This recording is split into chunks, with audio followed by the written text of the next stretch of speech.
দিল কথা বলার শক্তি এখন তার বিরুদ্ধে কথা আরম্ভ হয়েছে। এখানে আমির জামাত ডাক্তার শফিকুর রহমান হাফিজাহুল্লাহ মানে ডাইরেক্ট ঘোষণা দিয়েছে বাংলাদেশে কমিশন রিপোর্ট দূরের কথা, এই কমিশনই আমরা মানি। এই কথা বলে না কেন? এটা যদি কেউ রাজনীতি মনে করেন, হ্যাঁ এটাই আমাদের রাজনীতি। কোরআন সুন্নাহ বিরোধী কোনো কাজ এই দেশে হওয়ার জন্য আমরা জীবন দেইনি। যারা বসে আছেন আমাদের জীবনের উপরে বসে আছেন, আপনার ছেলে মেয়ে জীবন দেয়নি। 2732 জন মানুষ যারা মারা গেছে, কয় টাকা দিয়েছেন তাদের পরিবারে গিয়ে? আপনি কয়দিন দেখা করেছেন বলেন? এই মানুষগুলো আপনাকে কোরআনের বিরুদ্ধে আইন তৈরি করার জন্য এই দেশটা উপহার দিয়েছে না? আপনি মুগ্ধকে কবর থেকে তুলে জিজ্ঞাসা করেন, আবু সাইদকে কবর থেকে তুলে জিজ্ঞাসা করেন, রায়হানকে কবর থেকে তুলে জিজ্ঞাসা করেন, ইয়ামিনকে জিজ্ঞাসা করেন, যতগুলো মানুষের আমি 2732 জন মানুষের তালিকা আমার কাছে আছে, বই আকারে আছে। এই মানুষগুলোকে কবর থেকে তুলে জিজ্ঞাসা করেন, কারণ এরা শহীদ। আর শহীদ যারা তারা তো মরে না। এরা প্রত্যেকেই বলবে এই দেশে আমরা বৈষম্য দূর করার জন্য জীবন দিয়েছি। আসি আগে, তারপরে সামনে যায়। এই আয়াত থেকে আমাদের শিক্ষা কি? একটা কষ্ট যদি কেউ দুনিয়াতে সহ্য করে, একটা কষ্টের বিনিময়ে কমপক্ষে, যেহেতু ইসরার আগে আলিফ লাম নেই, এটা অনির্দিষ্ট, এটা না কেরা, তার মানে সুখ একটা দুইটা না, কত দেবে এটা আমরা জানি না। আর একটা নির্ধারিত নিয়ম দিয়েছেন যে সর্বনিম্ন 10, মানজা বিল হাসানাতি ফালাহু আশরু আমসালিহা। একটা নেকির কাজের পরে কমপক্ষে আল্লাহ ওই 10 গুণ পর্যন্ত সওয়াব দেয়, আর সর্বঊর্ধ্বে 70 গুণ। এরপরে কত আছে এটা আমাদের ধারণার বাইরে, যে গায়ের হিসাব বলা আছে কোরআন। এখানে যেহেতু একটা কষ্ট কেউ সহ্য করলে তার সাথে সাথে আল্লাহ সুখ শান্তি দেবে কয়টা? কমপক্ষে নিম্নে 10, উপরে 70-এর উপরে আরো আছে, আমরা 70 ধরলাম। এদিকে তাকিয়ে বলে সর্বনিম্ন কত? এর উপরে অন্তত 70 ধরি, তার উপরে যত আছে আমাদের হিসাবের, যেহেতু বাইরে ওইটা বাদ দিলাম। একটা কষ্ট যারা আমরা সহ্য করি, এর সাথে সাথে আল্লাহ সুখ শান্তি আমাদেরকে দেবেন 70টা। এটার ভেতরে কি আছে এখন আমরা বের করতে চাই। সুখ যদি আপনি দুনিয়ায় পেয়ে থাকেন, কষ্ট যদি আপনি পেয়ে থাকেন, এই কষ্টটা এই সুখটা হওয়া লাগবে 3টা কারণে। কয়টা? আমি কথা বোঝাতে পারছি কিনা বলে? আপনি কষ্ট পেলেই হবে না, কষ্ট পাওয়া লাগবে দুনিয়ায় কয়টা কারণে? আরো জোরে বলে। 1 নম্বরে আপনার যদি আল্লাহর জন্য কষ্ট হয়, রাসূলুল্লাহর জন্য কষ্ট হয়, মানবতার জন্য কষ্ট হয়। কয়টা কারণ পেলাম? এই 3 কারণের বাইরে যদি কেউ কষ্ট পায়, তার কষ্টের সাথে আল্লাহ সুখ শান্তি রেখেছেন, এ কথা করাবে না। এই মাদ্রাসার যারা সম্মানিত আলেম ওলামা যারা আছেন তাদেরকে বলছি, একটু ভালো করে খেয়াল করেন। সাধারণ মানুষ হয়তো এভাবে না বুঝলেও আপনারা বুঝবেন। আপনি বলেন একটা কষ্টের পেছনে কারণ কয়টা? আরো জোরে। আপনি 3 কারণের বাইরে যদি দুনিয়ায় কষ্ট পান, আপনার জন্য কোনো শান্তি স্বস্তি নিরাপত্তা সুখ কল্যাণ আল্লাহ রাখেন না। বহু মানুষকে আমরা দেখি এই 3 কারণের বাইরেও তারা কষ্ট সহ্য করে। এই যে প্রেম যারা করে, ছেঁকা খায়, কষ্ট পায় না? যারা করিয়েছে ছেঁকা খেয়েছে, একটু হাত তোলেন তো দেখি আল্লাহর ওলিরা। এলাকায় তো এসব নেই, আলহামদুলিল্লাহ। আপনাদের এলাকায় মাদ্রাসা আছে তো এই জন্য এসব নেই। চালাক, এদিকে জন্য বলছে চালাক মাল, ঠিকই। যাই হোক, এই কষ্টের পরে সুখ পাবেন না। পরকীয়া প্রেমে যারা আছে, এরা যদি একটু মানে কিছু হয়, কষ্ট পায় না? এই কষ্টের সাথে কি সুখ আছে? না। এটা হাসিনা, আপনি নাম ধরেই বলছি, আমার দাদির বয়সী তো, এই জন্য উনি যখন চলে গেল কষ্ট পায়নি? কি কষ্ট পেয়েছে আপনি দেখেছেন, কি কান্না কাঁদছিল। আমার তো মনে হয় স্বামী মরে গেলেও ও এত কাঁদেন। কি কন্দন গো, মনে হয় তো সব মরে গেছে একদিনে। আমি এর আগেও কন্দন দেখেছি, কিন্তু চোখে পানি দেখেছি। এই দিন সত্যি চোখে পানি বেরিয়েছিল। তার মানে এই দিন কষ্ট, কথা বললেন না কেন? এই যে কষ্ট পেলে, কষ্ট কি আল্লাহর জন্য, রাসূলুল্লাহর জন্য, মানবতার জন্য? কিসের জন্য? মানবতা ধ্বংস করার জন্য। কোরআন বলছে যারা কষ্ট পাবে, কারণ কয়টা? এখন আমরা যারা এই যে ৫৪ বছর স্বাধীন হয়েছে বাংলাদেশ, বিশেষ করে ১৫.৫ বছরে কষ্ট পেয়েছি। আমি নাম ধরেই বলছি ভাই, আমি নিজে যেহেতু ভিকটিম, আমি কষ্ট পেয়েছি। নাকি মনে করছেন আমার কোনো কষ্টই হয়নি? আরে ভাই, আমি যোগাযোগ বিচ্ছিন্ন ছিলাম ৩ বছর ফাঁসির কন্ডেম সেলের ভেতরে। জেলখানার ভেতরে আরেকটা জেল আছে, তার নাম বলা হয় সেল। সেলের ভেতরে আরেকটা জায়গা আছে, তার নাম ফাঁসির কন্ডেম সেল, যেখানে মার্ডার মামলার আসামি থাকে। আমি কি মার্ডার করে গিয়েছিলাম? এর ভেতরে আরেকটা জায়গা আছে, তার নাম কবর সেল। এটা রাজশাহী আছে, আর যশোরে আছে, আর গাজীপুরের কাশিমপুর কারাগারের ৪ নাম্বারটায় আছে। এছাড়া আর বাংলাদেশে সেরকম কোনো জায়গায় আমি পাইনি। আমার যেহেতু বিভিন্ন জায়গায় নিয়ে যেত কষ্ট দেওয়ার জন্য। জেলখানায় দিলে ৩ বছর না, ৩০ বছরও আমি এত কষ্ট পেতাম না। ২৪ ঘন্টা একটা রুমের ভেতরে। রুম কিসের? এদিকে ৩.৫ হাত, এদিকে ২.৫ হাত, একটা কবরের মতো।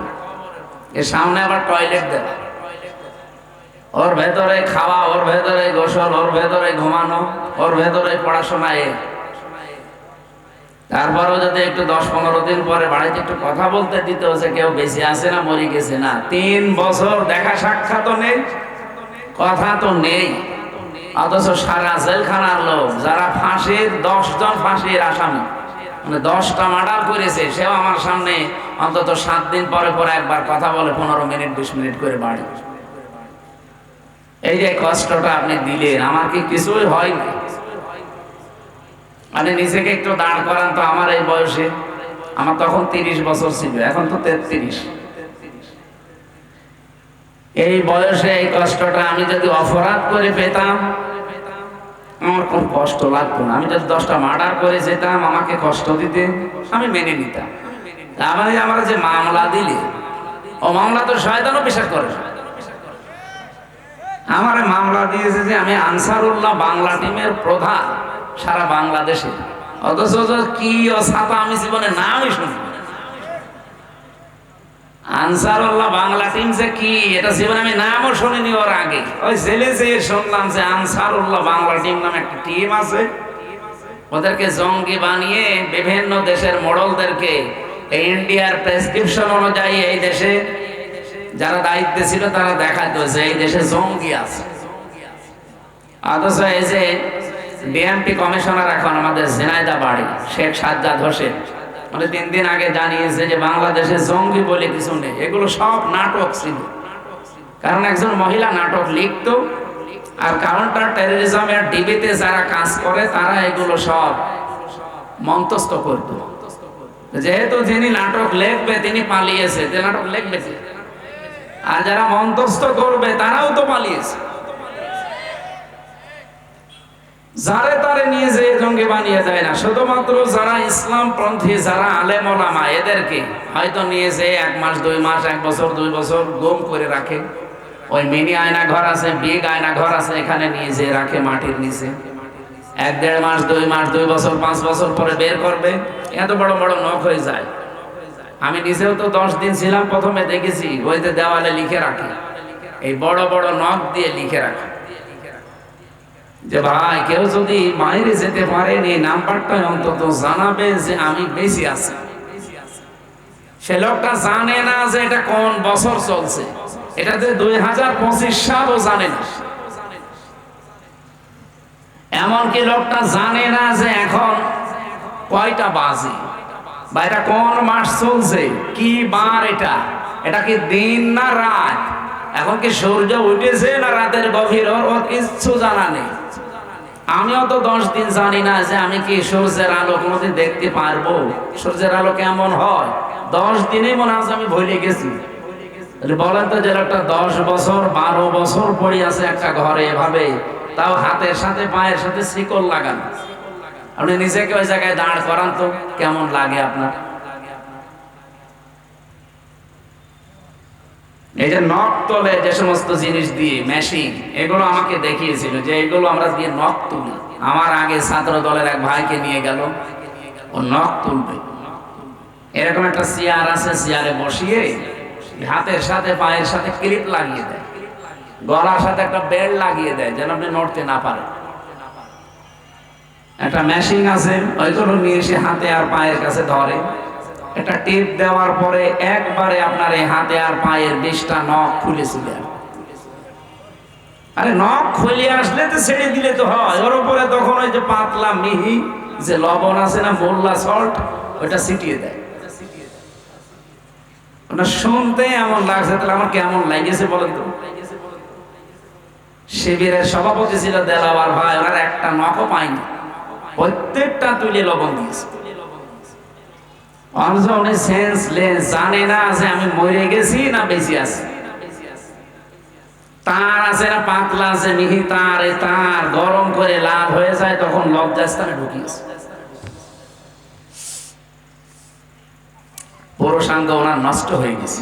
পরবর্তীতে চিকিৎসার মাধ্যমে আল্লাহ আবার ফেরত দিয়েছে। আমার সামনে বলছিল রিমান্ডে ওই আসাদুজ্জামান, এটা কোলাঙ্গার, এই কাউন্টার টেরোরিজমের প্রধান ছিল, এবং ডিসি আব্দুল মান্নান,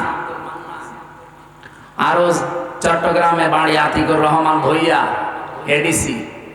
আমি নাম ধরে বলছি কারণ আমি এই সাজাগুলো পেয়েছি। তো শেখ ইমরান হোসেন খুলনা বাড়ি, এরপরে জাহিদ হাসান গোপালগঞ্জের, মনিরুল ইসলাম,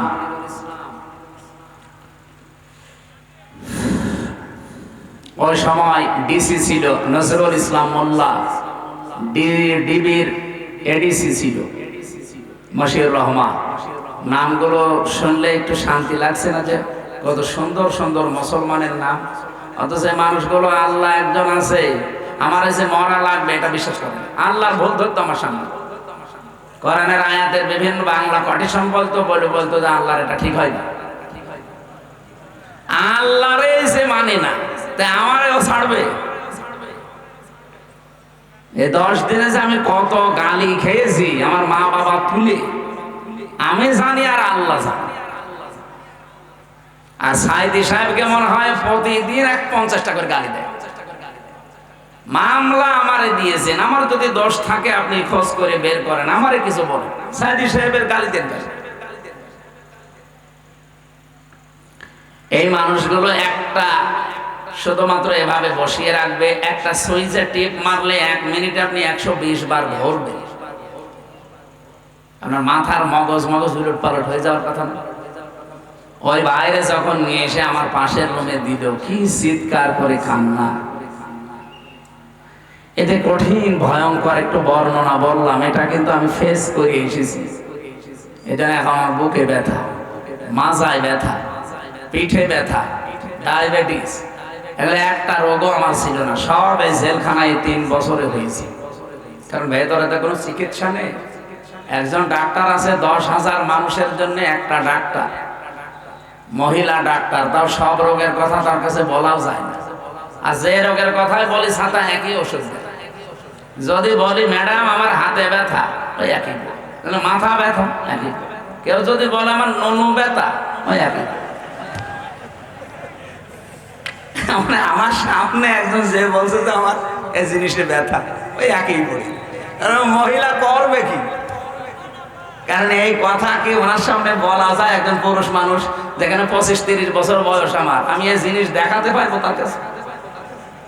তাও একজন দেখিয়ে ফেলেছি, মানে সহ্যের বাইরে চলে গেছে। কি করবে? জিনিসপত্র মানে মোটা হয়ে গেছে, ফুলে চিকিৎসা নেই, যে লেখার ওই একই বড়ি দেয়। তখন বলছে এই দেখেন, কি দেখবেন দেখেন। এই কঠিন পরিস্থিতি তৈরি করলো যারা, কষ্ট বলেন তো, সত্যি করে বলেন, একটু কি হালকা আমি পাইনি? এই 3টা বছর আমার কাছে মনে হয় 30 বছর যা বেঁচেছিলাম তার চাইতেও বেশি কষ্ট পেয়েছি। তাহলে এক একটা কষ্ট পেয়েছি আমার নিজের কোনো দোষের কারণে, কোনো অপরাধের কারণে। হয় আল্লাহর জন্য তারা কষ্ট দিয়েছে, রাসূলুল্লাহর জন্য কষ্ট দিয়েছে, অথবা মানবতার জন্য। তাহলে কোরআনের আয়াত ছিল কি, কেউ যদি কষ্ট সহ্য করে একটা, কষ্টটা কার জন্য? আল্লাহর জন্য, রাসূলুল্লাহর জন্য, মানবতার জন্য। তার জন্য কমপক্ষে মা যেহেতু আছে, যারা আরবি গ্রামার জানে বলেন তো মা এ শব্দের পরে আল্লাহ উসরুনের আগে আলিফ লাম দিয়ে এর সাথে নির্ধারিত করে দিয়েছে যে অবশ্যই একটা কষ্ট সহ্য করো দুনিয়ায়, একটা দুঃখ সহ্য করো। আমি আল্লাহ কমপক্ষে 10 থেকে 70টা সুখ, শান্তি, স্বস্তি, নিরাপত্তা, কল্যাণ দুনিয়া আখিরাত মিলে তোমার কপালে লিখে দিলাম। আল্লাহর এই ওয়াদা কি মিথ্যা হবে? বলেন বলেন। অন্তত 15.5 বছরে আমরা যারা 50টা কষ্ট পেয়েছি, না পাইনি? 50টা কষ্ট যারা পেয়েছি এই 3 কারণে, তাদের জন্য আপনি 50কে 70 দিয়ে গুণ দেন তো। 3500 কমপক্ষে সুখ, শান্তি আল্লাহ আমাদের সামনে রেখে দিয়েছে।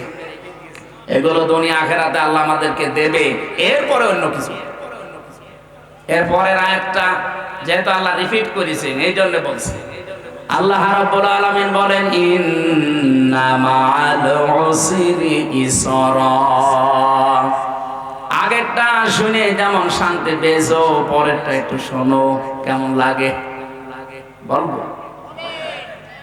পরেরটা আল্লাহ জানাতে চেয়েছেন দুনিয়া থেকে যদি একটা সুখ ভোগ করে, একটা সুখ যদি কেউ শান্তি ভোগ করে দুনিয়ায়, আর ওই সুখ যদি অবৈধ সুখ হয়, আবার তাকান এদিকে, আপনি সুখ ভোগ করলে অশান্তি পাবেন দুনিয়ায়, বিষয়টা এমন না।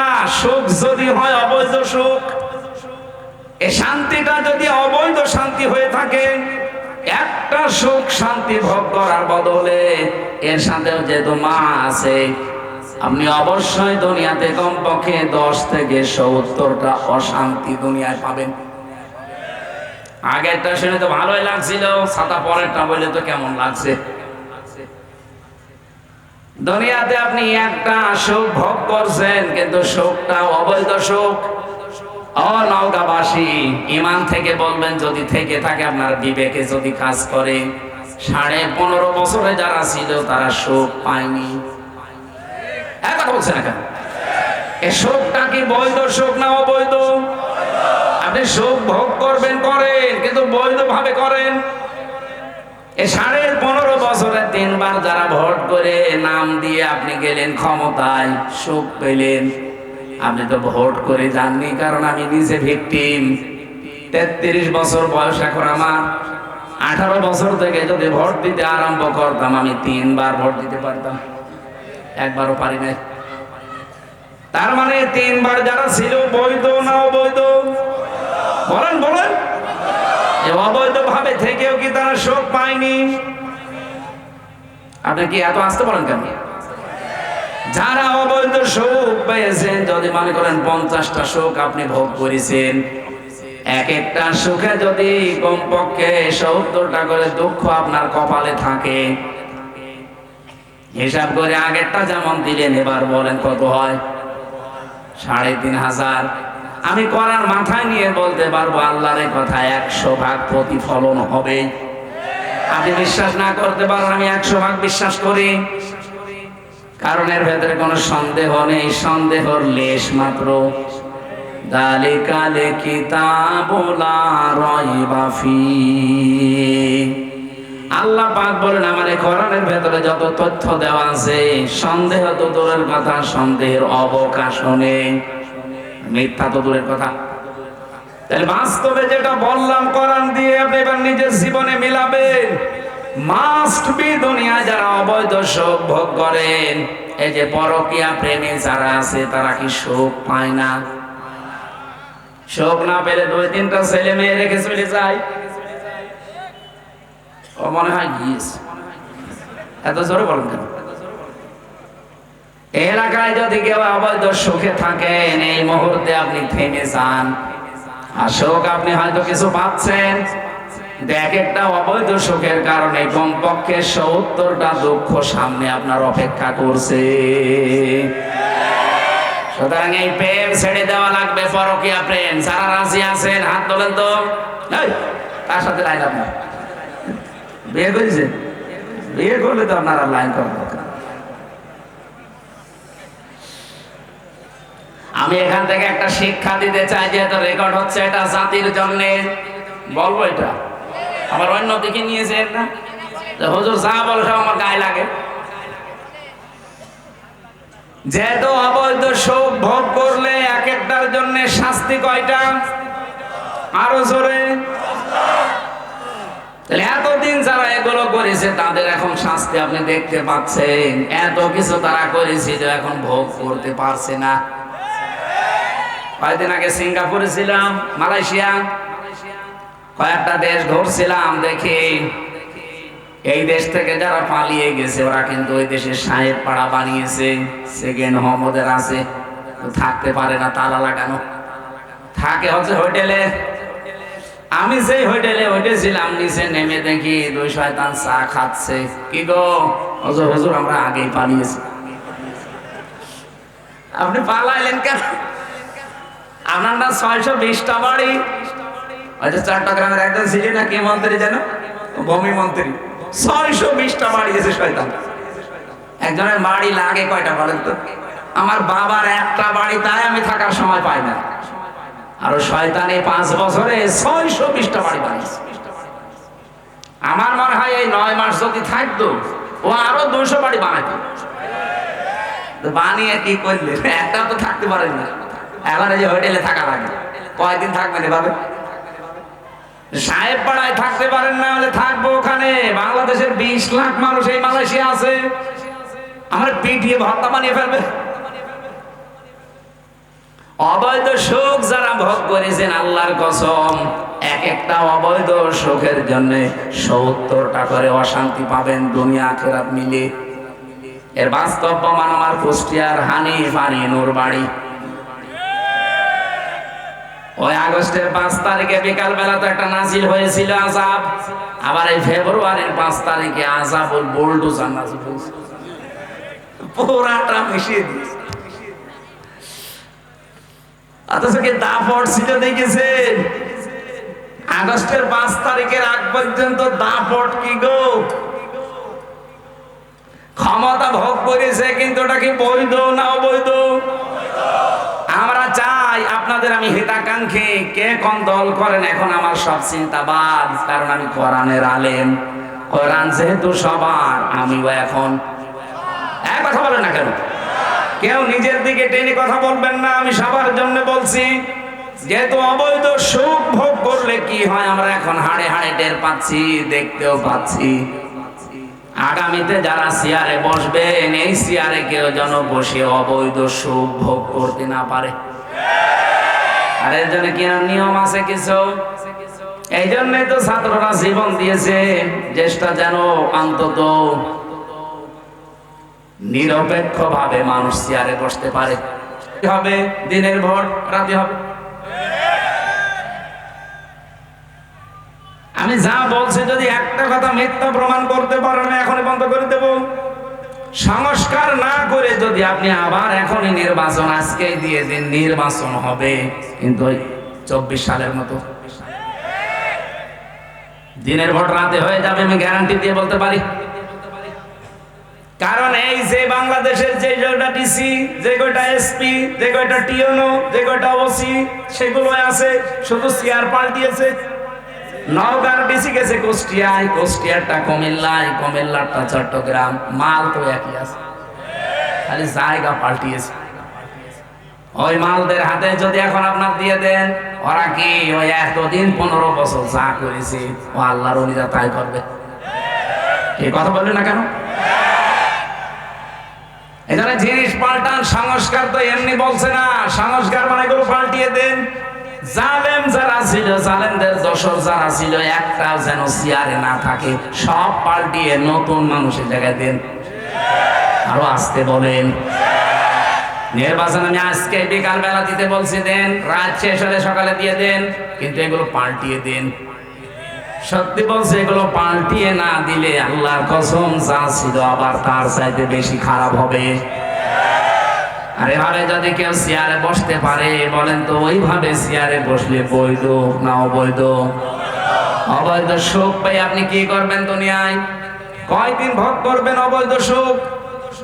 এই পৃথিবীতে অবৈধ সুখ যারা ভোগ করে শান্তি পায়, আল্লাহর কোরআন বলেছে অবশ্যই তাদের দুঃখ কপালে আছে। দুনিয়া আখিরাত মিলে কয়টা?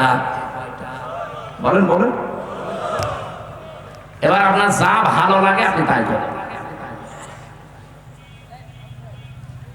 এর পর্যন্ত বলার পরে যারা না বোঝার ভান করে আছেন, এই এদিকে আসেন। কি দেখছেন কি এখানে? যে যেখানে আছে সেখানে বসে পড়ুন। এদিকে তাকান।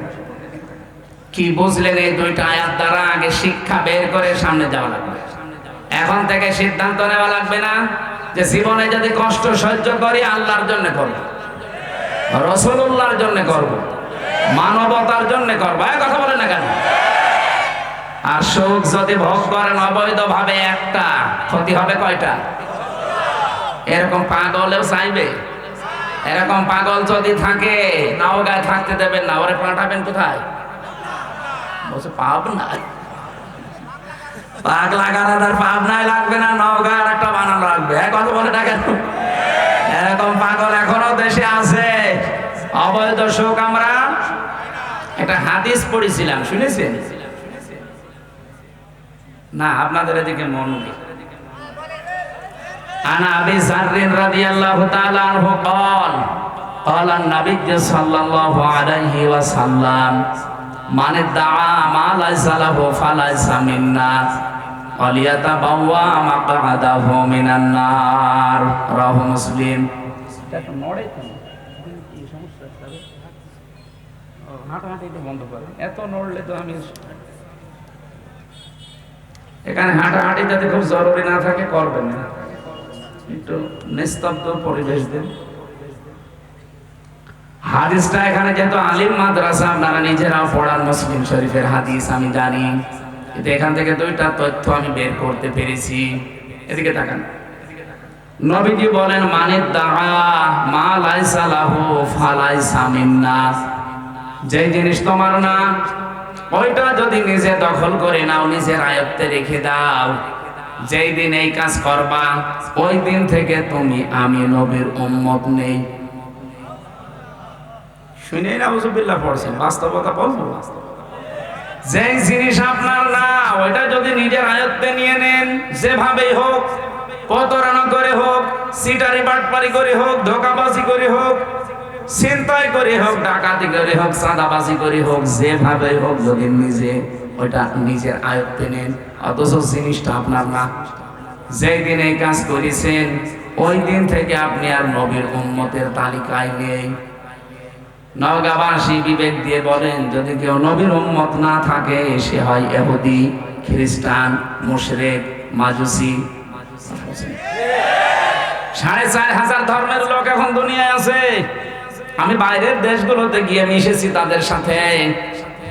থাইল্যান্ডে গিয়ে এক জায়গায় যাচ্ছিলাম বাসে চড়ে, জিজ্ঞাসা করলাম যে আপনার নাম কি? নাম বলার পরে মনে হচ্ছে না, মুসলমানের নাম না। আপনার নবীর নাম কি? বলছে জোসেফ। জোসেফ মানে হ্যাঁ, মুসা আলাইহিস সালাম, ইহুদি।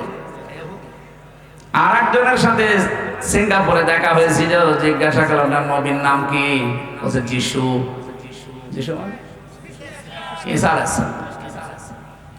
তাহলে ওই নবীর উম্মত দাবি করছে তারা, কেউ ঈসা, কেউ মুসা, কেউ ইব্রাহিম। ওরা ইব্রাহিম নবীর নামও পাল্টিয়ে তাকে আব্রাহাম, বিভিন্ন নাম তারা পাল্টিয়ে দিয়েছে, কিন্তু জিনিস তো আমরা যারে মুসা বলি, যারা ঈসা বলি, যারা ইব্রাহিম বলি, তাহলে ওরা আমাদের নবীর উম্মত কিন্তু দাবি করছে না। জিজ্ঞাসা করলে তো বলে না যে আমার নবীর নাম মুহাম্মাদুর, বলে না, বলে না। কারণ ওরা নবীকে স্বীকার করে না, ওরা স্বীকার করে ওই সমস্ত জায়গাকে। যদিও তারা মুসা নবীর আদর্শের উপরেও নেই, যদি তারা ইব্রাহিম নবী, ঈসা নবীর আদর্শের উপরেও নেই। এই পৃথিবীতে এখন ইসরায়েলে যে ইহুদি দাবি করছে, এটা বিশ্ব, এটা বেহায়া, বেলজ্জা, এবং এরা নাফরমান সব চাইতে পৃথিবীতে বড়। কারণ ওরা নবীর নাম বলে কিন্তু নবীর আদর্শ ওদের ভেতরে নেই। ওরা ইহুদিরা মুসা নবীকে বলে আমাদের নবী যোসেফ, কিন্তু কোনদিন মুসা নবীর আদর্শ ওদের জীবনে আছে? 1940 সালে ওদেরকে থাকতে দিয়েছিল দয়া করে এই ফিলিস্তিনের মানুষগুলো। খালি পায়ে খালি গায়ে সারা দুনিয়া ঘুরছিল, কেউ নেয়নি। দয়া করে মানবিকতার খাতিরে থাকতে দিয়েছিল, আর শয়তানরা এখন তাদেরকে এই দেশ থেকে তাড়িয়ে দিয়েছে। আল্লাহ ধরে না এবার ধরেছে। ইন্না বাতশা রাব্বিকা লাশাদীদ ইন্নাহু হুয়া ইউবদিউ ওয়া ইউঈদ। আল্লাহ পাক বলেন আমি কিছু বলি না, কাউকে ধরি না, যদি কাউকে একবার ধরি আমি ওরে ছাড়ি না। ইসরায়েলে এখন যে দাবানল চলছে, জেরুজালেমের রাস্তা পর্যন্ত বন্ধ আছে 3 দিন। আপনি টের পাচ্ছেন? এতদিন পর্যন্ত এই জালেমদের অত্যাচারে মুসলমানরা বাড়ি ঘর ছেড়ে দিয়ে পালিয়েছে, আর ওরা এখন আল্লাহর গজবে বাড়ি ঘর ছেড়ে পালাচ্ছে। কত উন্নত প্রযুক্তির মেশিন লাগিয়েছে তারা, পানি দিচ্ছে লেভানোর জন্য আগুন, কিন্তু না যত দেয় তত আরো চলে। কারণ এই আগুন তো আর হামজা লাগায়নি, আগুন লাগিয়েছে কে?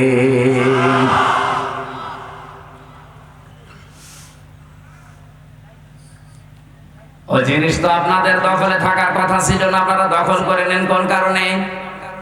যেই জিনিস আপনার না ওইটা যদি আপনি দখল করে নেন, আল্লাহর কসম করে বলছি ওই দিন থেকে আপনি কিন্তু নবীর উম্মত আর নেই।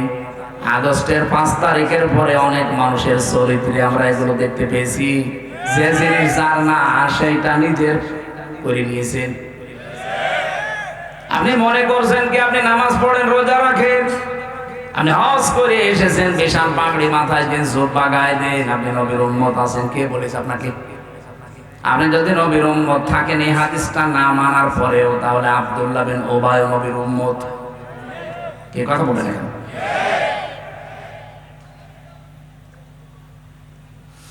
এই যে ভারতে মুসলিম আমাদের বাপ দাদা যারা হাজার হাজার লক্ষ লক্ষ বিঘা জমি জায়গা তারা ওয়াকফ করেছিল মসজিদ, মাদ্রাসা, খানকা, ঈদগাহ, গোরস্থানের জন্য। অথচ পৃথিবীর এই নিকৃষ্ট মানুষের তালিকায় যে 6 জন মানুষের নাম আছে, তার ভেতরে মোদি আছে 3 নম্বরে। মোদি 3 নম্বর লোক। এই তাম দুনিয়া তাকে ঘৃণা করে।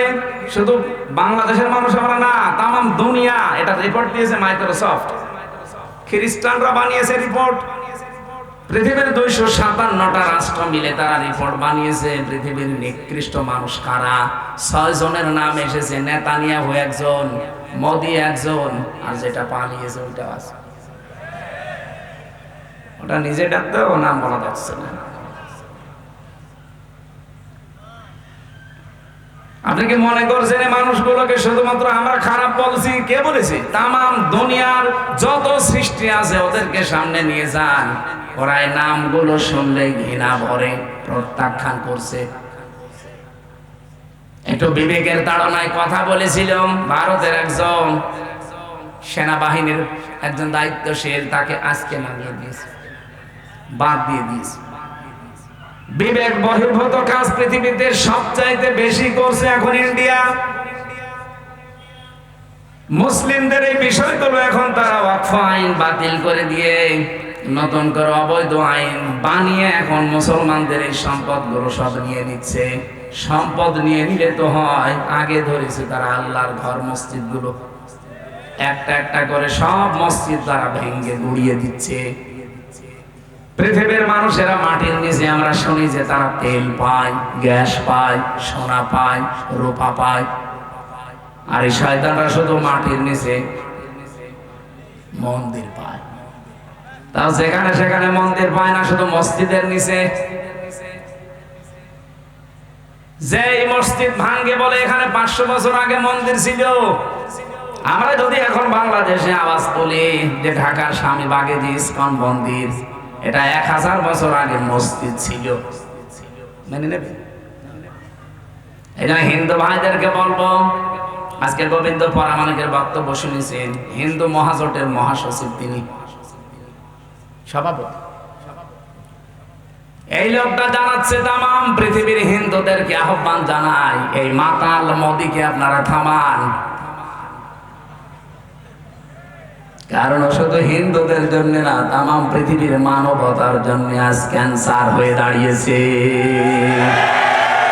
পরে যদি না থামানো যায়, পৃথিবীর সামনে কিন্তু বসবাসের অযোগ্য হয়ে যাবে। অলরেডি দাঙ্গা আরম্ভ করে দিয়েছে ভারতে। আরে ভাই, দাঙ্গা ওখানেই থাকবে না, দেখেন 10 দিন পরে ঢুকলো বলে বাংলাদেশে। কারণ আশপাশের কোন রাষ্ট্র এখন নিরাপদ না। কোন রাষ্ট্রের সাথে এই কোলাঙ্গারদের সম্পর্ক ভালো নেই।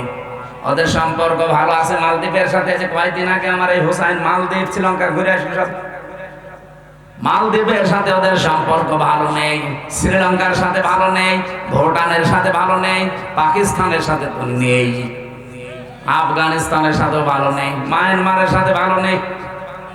আমাদের সাথে ভালো ছিল, ববু ছিল, ববু নেই, ববু চলে যাওয়ার পরে আমরা খুব মুসিবতে আছি। একজন বছর ঠিক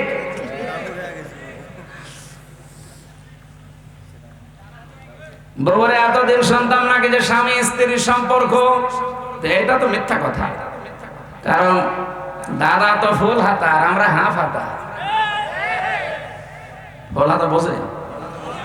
আমি জেলখানা এটা বুঝতাম না। জেলখানায় এক পেয়েছিলাম, জেলার দেবদুলাল। ও যখনই জেলে প্রবেশ করতো, গেট দিয়ে আসার সঙ্গে সঙ্গে কয়েদিরা যারা এক বাক্যে আওয়াজ দিত, ফুল হাতা ঢুকতেছে। তখন বুঝলাম যে বেটা মুসলমানে দিইনি। মুসলমানে না দিলে কি বলে? ফুল হাতা। আর আমরা এখানেও ফুল হাতা আছে, এই যে ছোটগুলো। এই না মানে না, ও ফুল হাতা। এই ছোট ছোট গুলো, এগুলো ফুল হাতা না, এগুলো হাফ হাতা এখনো হয়নি। যাই বলেন, এতদিন পর্যন্ত মিথ্যা কথা ছড়িয়েছেন এই 15 বছর যে আমাদের স্বামী স্ত্রীর সম্পর্ক না, এটা আর বলবেন না, এটা সম্ভব না। কারণ আমাদেরটা যাই হোক, অন্তত হাসি কত বছর। আর দাদা তো জীবনে যদি এখন মুসলমানি দেওয়া লাগে, এই বুড়ো বয়সে আপনি হাজাম পাবেন কোথায়? এখন বুড়ো হাজাম লাগবে না। আপনি এই বয়সের কোন ছেলে দিয়ে মুসলমান দিতে পারবেন? অত লজ্জা পাবেন, বলবেন বুড়ো হাজাম নিয়ে আসেন। এখন বুড়ো হাজামের হাতে আপনি অস্ত্র দেবেন, ও আগা কাটতে যে ঘোড়া কেটে বাদ দিয়ে দেবেন। আমি আর নিচে নামলাম না। দাদা জীবনের মতো বিয়ে করার স্বাদ মিটে যাবে। আর দাদা যদি মুসলমানই না দেয়, মুসলমান না হয়, ওর সাথে বিয়ে দেওয়া যায় আছে। আমরা আহ্বান জানাচ্ছি গোবিন্দ পরামানিক সাহেবের সাথে, তামাম দুনিয়ার সব হিন্দুরা একজোট হয়ে লোকটাকে থামান। অন্তত আমরা সবাই যেহেতু প্রতিবেশী পাল্টানো যায়, আমরা চাই সবাই মিলেমিশে অন্তত দুনিয়ার জীবনটা পার করি। কেউ থাকবো না আমরা, আপনি হিন্দু হন, খ্রিস্টান হন, মুসলমান হন, যাই হন, আর 100 বছর পরে এই পৃথিবীর জমিনে কেউ থাকবেন না। সব মাটির নিচে নাই আগুনে পুড়ে শেষ হয়ে যাবেন। পরবর্তীতে নতুন প্রজন্ম এসে এখানে আবার চাষ করবে। এই কথা বলছেন এখানে। ধরেন আমরা যেই কয়দিনে আছি, শান্তি, স্বস্তি, নিরাপত্তা নিয়ে থাকতে চাই। কথা বলেন না কেন? আর আমাদের নিরাপত্তা দেওয়ার একচ্ছত্র মালিকানা মোদি, আমেরিকা। কার? আরো জোরে বলেন কার? এই শিরিকটা বাংলাদেশে আছে, এই জন্য আমি স্মরণ করাচ্ছি। অনেকে এখন বিভিন্ন দিকে ঝুঁকতেছে, কেউ রাশিয়ার দিকে, কেউ আমেরিকার দিকে, কেউ দাদার দিকে তো ঝুঁকেই আছে, কেউ চীনের দিকে। না, পৃথিবীর কেউ নিরাপত্তা দেওয়ার মালিক না, তার নিজেরই নিরাপত্তা নেই। নিরাপত্তা শুধুমাত্র দিতে পারে আমার আল্লাহ। আর আল্লাহ কাদেরকে দেবেন?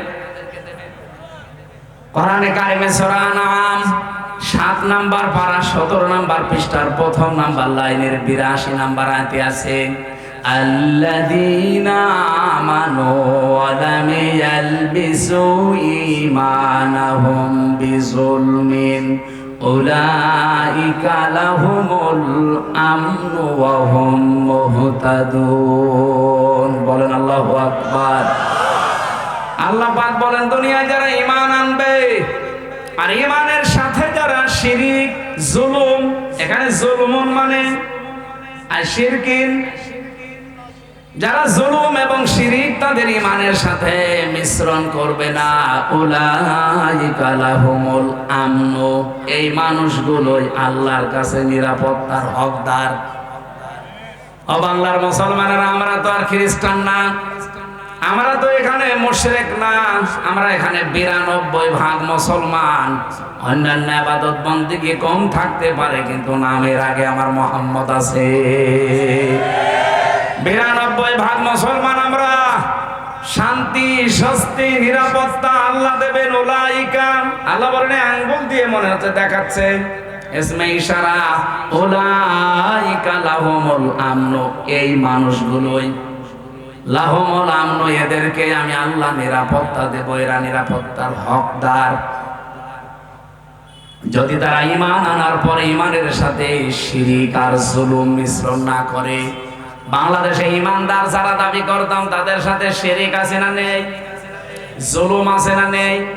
বলেন বলেন। শিরিক কি জুলুম কি, এই দুইটা যদি আপনি পরিষ্কার হয়ে যান, ওই দুইটা থেকে নিজেকে মাহফুজ রাখবেন, হেফাজত করবেন। আল্লাহর কসম, দুনিয়ায় কেউ পাশে না থাক, হেফাজত করার দায়িত্ব নিয়ে নেবে কে? এক কথায় বলছি, শিরিক কি? আল্লাহ যেটা পারে ওইটা অন্য কেউ পারে, এই বিশ্বাস করার নাম শিরিক। এক কথা বলছেন এখন, আল্লাহ যেটা পারে ওইটা অন্য কেউ, আরো জোরে বলেন। কেউ যদি বিশ্বাস করে থাকেন আপনি শিরিক করছেন, আর শিরিক করলে আপনি আর মানুষ নেই, মুশরিক। আর মুশরিক যারা, তাদের জন্য আল্লাহর শাস্তি হচ্ছে, ইন্নাহু মাইয়ুশরিক বিল্লাহ ফাকাদ হারামাল্লাহু আলাইহিল জান্নাহ ওয়া মাওয়াহুন নার ওয়া মা লিয-যালিমিনা মিন আনসার। সূরা মায়েদা 6 নাম্বার পারা 19 নাম্বার পৃষ্ঠার 12 নাম্বার লাইনে আয়াতটি আছে, কোন মানুষ যদি পৃথিবীতে শিরিক করে, 1 নাম্বার শাস্তি, আল্লাহ তাকে জান্নাত হারাম করে দিয়েছে, আর জাহান্নাম তার জন্য আশ্রয় স্থল। বলেন নাউজুবিল্লাহ। আজকে থেকে সিদ্ধান্ত নিয়ে ফেলেন, আল্লাহ যেটা পারে ওটা অন্য কেউ দুনিয়ায় পারে? আরো জোরে বলেন, না পারে না। আমি আজকে একটা শিরিক পেয়েছি, যে বাড়িতে ছিলাম, উনি ওই বিশ্বাসে বলেছে কিনা আমি জানি না, কিন্তু বিশ্বাস যদি থাকে আপনি আজকে পাল্টাবেন। যেমন পেছনে বসে আছে, ওনার 2টা ছেলে আছে, আর একটা ছেলে নাকি স্ত্রীর পেটে, ওইটাও সানো করে দেখেছে ছেলে হবে। পানি নিয়ে এসে বলছে, হুজুর এমন পানি পড়বেন যেন মেয়ে হয়। মনে হচ্ছে আমি ডাউনলোড করে দেব। মানে জ্ঞানী মানুষ, হয়তো এই লাইনের মানুষ না, জেনারেল শিক্ষিত মানুষ, এরকম বহু মানুষকে আমরা এটা পাই, যে মানুষগুলোর বিশ্বাস আল্লাহ যেটা পারে দুনিয়ায় অন্য কেউ এটা পারে। আমার উপরে বিশ্বাস করেছে যে পানি এমন ভাবে পড়বেন যেন এবার ছেলে না হয় মেয়ে হয়। পানি পড়া, আপেল পড়া দিয়ে যদি ছেলেকে মেয়ে বানিয়ে দিতে পারতাম, আমার ম্যাডামের কি হতো? এটা তো একটা বললাম, এবার আর একটা বলছি, নাকি বলবো না? কোরআনে কারিমে যে বিধান আল্লাহ দিয়েছেন এ পৃথিবী চালানোর জন্য, দুনিয়ার মানুষ যদি কেউ নবীকে জিজ্ঞাসা করতো ওই সময়, ইয়াকুলুনা হাল্লানা মিনাল আমরি মিন শাইইন কুল ইন্নাল আমরা কুল্লাহু লিল্লাহ। আল্লাহ পাক এটা সূরা আলে ইমরানে আছে, 4 নাম্বার পারা 9 নাম্বার পৃষ্ঠার 3 নাম্বার লাইনের 154 নাম্বার আয়াতের মাঝের অংশে পাবেন। এটা তাফসীরে ফি জিলালিল কোরআনে সাইয়্যিদ কুতুব এভাবে লিখেছেন। কে ছিলেন? ওঠাওঠি করেন, বসেন বসেন, ওখানে বসিয়ে দেন।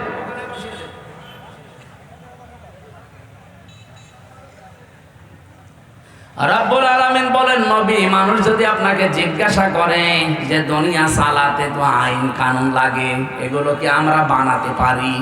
আল্লাহ সাফ জবাব দিয়েছেন, আপনি বলেন না। قل إن الأمر كله لله আইন শুধুমাত্র বানাতে পারে কে? আরো জোরে বলেন।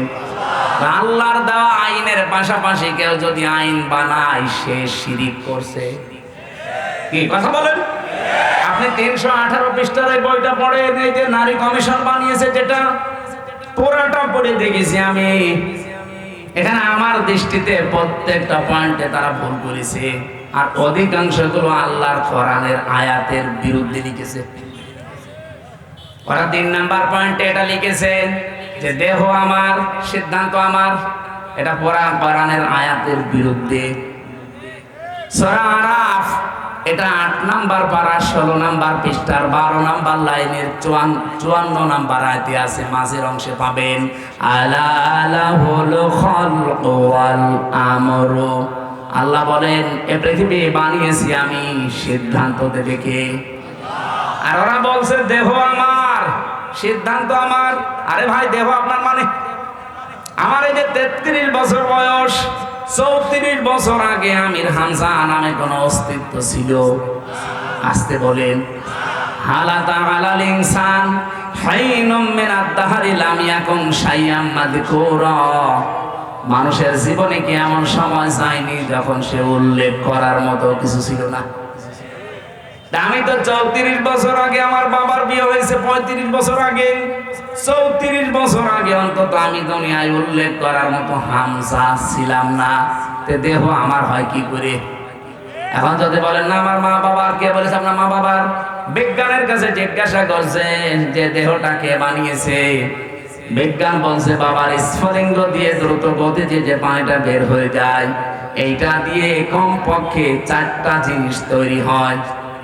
যদিও বিজ্ঞান তথ্য দিয়েছে, এটা খ্রিস্টান বিজ্ঞানী, এই খ্রিস্টান জানাচ্ছে যে 4টা জিনিস কমপক্ষে মায়ের ভেতরে 40 দিন যখন পাল্টাতে থাকে, এনা পাক পানিটা দিয়ে আল্লাহ 4টা জিনিস বানায়। ওরা তো আল্লাহ বলে স্বীকার করে না, বলে গড। কি বলে? আমি এটা পেয়েছিলাম তামিলনাড়ু এক খ্রিস্টান ডাক্তারের কাছে। উনি বলছিল কম্পিউটারের ভেতরে যে ভেলোর হাসপাতালে চেন্নাই নিয়ে গিয়েছিলাম আমার ছোট মেয়েটাকে। ওই সময় তো বড় মেয়ে, ওইটাই ছোট ছিল, একটাই ছিল। বলছিল রক্ত, গোশত, চর্বি আর চামড়া, মায়ের রেহেমের ভেতরে যে নাপাক পানিটার থলি আছে, ফিকরারিন মাকিন বলা হয় যেটাকে, ওখানে একটা সুরক্ষিত জায়গা, একটা নাপাক পানি আছে। ওই পানির ভেতরে এই পানি দিয়ে মিশ হয়। ওটা দিয়ে আল্লাহ আরো 4টা জিনিস বানায়, চুল, রগ, হাড় আর পর্দা। 8টা জিনিস যখন এক হয়, তখন মাটির নির্যাস থেকে যে আমরা বলি যে আল্লাহ মানুষ বানিয়েছে কি দিয়ে? না, সরাসরি মাটি দিয়ে বানিয়েছে আদমকে। আর আমাদেরকে আল্লাহ মাটি দিয়ে বানাননি, তামাম পৃথিবীর সব মানুষকে আল্লাহ বানিয়েছে মাটির নির্যাস দিয়ে। এখন যদি এখানে জিজ্ঞাসা করা হয়, খালি আলেমরা বাদ দিয়ে আমার মনে হয় অধিকাংশ মানুষ বলতেই পারবে না যে মাটি বানিয়েছে কি দিয়ে? মশলা দিয়ে।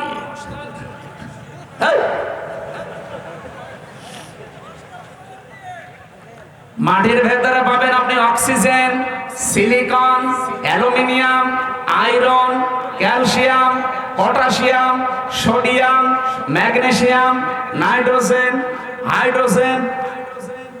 ওদিকে 4-8টার মাটির উপাদান থেকে যদি 10টা হয়, 8 আর 10 কয়টা হয়? বলেন। দিলে কথা বলার শক্তি, এখন তার বিরুদ্ধে কথা আরম্ভ হয়েছে। এখানে আমির জামাত ডাক্তার শফিকুর রহমান হাফিজাহুল্লাহ মানে ডাইরেক্ট ঘোষণা দিয়েছে, বাংলাদেশে কমিশন রিপোর্ট দূরের কথা, এই কমিশনই আমরা মানি। এই কথা বলে না কেন? এটা যদি কেউ রাজনীতি মনে করেন, হ্যাঁ এটাই আমাদের রাজনীতি। কোরআন সুন্নাহ বিরোধী কোনো কাজ এই দেশে হওয়ার জন্য আমরা জীবন দেইনি। যারা বসে আছেন আমাদের জীবনের উপরে বসে আছেন, আপনার ছেলে মেয়ে জীবন দেয়নি। 2732 জন মানুষ যারা মারা গেছে, কয় টাকা দিয়েছেন তাদের পরিবারে গিয়ে? আপনি কয়দিন দেখা করেছেন বলেন? এই মানুষগুলো আপনাকে কোরআনের বিরুদ্ধে আইন তৈরি করার জন্য এই দেশটা উপহার দিয়েছে না? আপনি মুগ্ধকে কবর থেকে তুলে জিজ্ঞাসা করেন, আবু সাইদকে কবর থেকে তুলে জিজ্ঞাসা করেন, রায়হানকে কবর থেকে তুলে জিজ্ঞাসা করেন, ইয়ামিনকে জিজ্ঞাসা করেন, যতগুলো মানুষের আমি 2732 জন মানুষের তালিকা আমার কাছে আছে, বই আকারে আছে। এই মানুষগুলোকে কবর থেকে তুলে জিজ্ঞাসা করেন, কারণ এরা শহীদ। আর শহীদ যারা তারা তো মরে না। এরা প্রত্যেকেই বলবে এই দেশে আমরা বৈষম্য দূর করার জন্য জীবন দিয়েছি। আপনি এত কি হয়ে পড়লেন যে আল্লাহর ভেতরে আপনি বৈষম্য খুঁজে পাচ্ছেন? নারী পুরুষের সমান অধিকার দেওয়া লাগবে, এটা বৈষম্য করেছে আল্লাহ। এই জন্য এই আইন আমরা মানি না। আমরা নতুন করে কমিশন তৈরি করে আর রিপোর্ট দিয়েছি। বিশেষ করে 4টা বিষয় দেখলাম মারাত্মক। 1 নম্বরে বিয়ের ক্ষেত্রে, 2 নম্বরে তালাকের ক্ষেত্রে, 3 নম্বরে অভিভাবকত্বের ক্ষেত্রে, 4 নম্বরে সম্পদ আদি বন্টনের ক্ষেত্রে। এই 4 জায়গায় নাকি আল্লাহ পুরুষকে বেশি দিয়েছে, মেয়েদেরকে কম দিয়েছে। এই জন্য এখানে পক্ষপাতিত্ব হয়েছে, ওনারা এটা মানে না।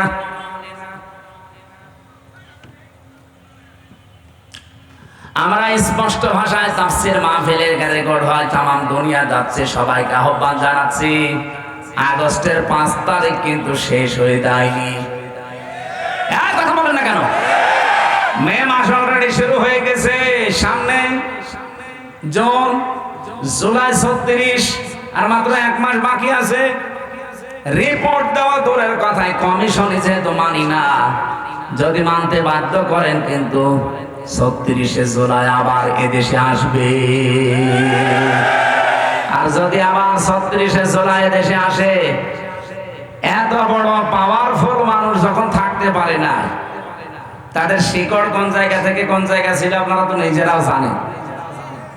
কি ইউনিয়নের একেবারে ইউনিয়নের চৌকিদার থেকে শুরু করে সংসদ ভবন পর্যন্ত প্রত্যেক জায়গায় স্তরে স্তরে লোক সেট করা ছিল। তারপরও তারা টিকতে পারে না এই বৈষম্যের কারণে। এখন যদি আল্লাহ রাসূলের বিরুদ্ধে অবস্থান নিয়ে বেশি সুফিগিরি দেখাতে চান না, আপনারা টিকতে পারবেন কয়দিন? এদেশে এখন আর দল বেদল নেই। কে আওয়ামী লীগ করে, কে জাতীয় পার্টি করে, কে বিএনপি করে, জামাত ইসলাম করে, ওইটা বাদ। এখন আমরা দেখি আল্লাহ কোরআনে হাত দিয়েছে। কথা বলেন, প্রকাশ্য হাত দিয়েছে। পুরো বইটা আমি শেষ করেছি। কি আশ্চর্য, মানুষ এত সাহস দেখায় কি করি? এখনো পর্যন্ত পিটিয়ে মেরে ফেলেনি তো ভাগ্য ভালো। আপনি কি ইন্ডিয়া পেয়েছে? এখানে নামাজ হয়তো কম পড়তে পারে, রোজা না রাখতে পারে, তা আল্লাহ একজন আছে, রাসূল আমাদের নেতা। এ বিষয়ে আপনি যারে জিজ্ঞাসা করবেন, ওই যে যেটার ফুল হাতা ও বলবে। আবার লজ্জা পাস, আর লজ্জা কিসে?